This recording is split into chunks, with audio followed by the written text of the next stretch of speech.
Sa kabila ng mga dinanas na kalamidad nitong nagdaang buwan ng daang-daang mga residente na nakatira sa Pampanga, Bulacan at Malabon, nananatili silang positibo mula sa mga hamon ng buhay at kasama nila sa pagharap sa mga hamong ito ang ABCVIP Alliance na kailan lang din ay hinatiran sila ng iba't ibang tulong.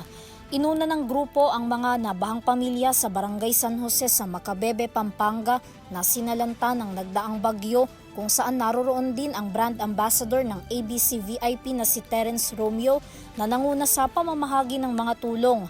Hatid nila sa mahigit 2,000 individual doon ang mga grocery items, laman ng pangunahing pangangailangan ng bawat pamilya.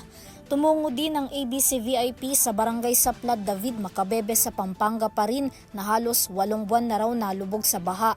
Ayon sa Barangay Secretary ng komunidad, matagal nang iniinda ng kanilang mga residente ang hindi nawawalang tubig sa kanila na nagdudulot na raw ng pagkaantala sa kanilang mga trabaho. Tulong ang kailangan namin kasi halos nawawala ng trabaho yung mga kabarangay namin kasi halos ang trabaho nila is sa sakahan, lubog na yung mga lupa namin. Kaya ayun, may magsasaka tsaka mangingisda. Pero wala na rin yung mga isda kasi naalis na. Sa buwan din ng Nobyembre, sinalanta ng bagyong uwan ang Barangay Santo Niño sa Hagonoy, Bulacan, kung saan ang mga biktima ng bagyo na nasa mga evacuation center ay binigyan ng tulong ng ABCVIP Alliance.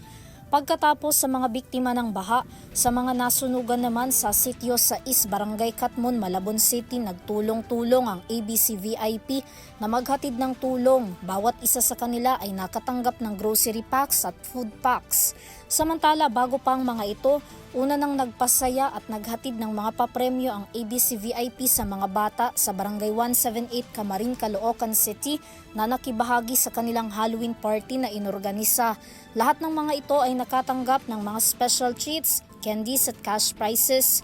Nagpahayag naman ang ABCVIP Alliance na binubuo ng ABC8, PH8, J8, U888 at AP77 ng patuloy na suporta sa mga nakaranas ng kalamidad, gaya rin ng suporta na ibinibigay sa kanila ng kanilang mga manlalaro.